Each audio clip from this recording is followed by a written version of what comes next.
Chronic kidney disease যাদের আছে 40% কারণ হচ্ছে ডায়াবেটিস এবং 20-30% কারণ হচ্ছে হাইপারটেনশন।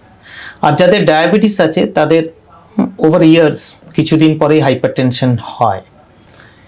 সুগার থাকলেই যে কিডনি নষ্ট হয়ে যাবে সেরকম না হলেও ধরে নিতে হবে যে সুগার থেকে কিন্তু কিডনির সমস্যা হবে। সুতরাং India is now the capital of diabetes.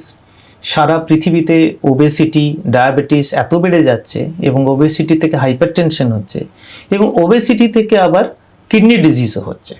সুতরাং আপনি যদি দেখেন এগুলো chains of events in a particular person. সুতরাং এই সবগুলোই কিন্তু কিডনির উপরে অতিরিক্ত প্রেশার সৃষ্টি করছে।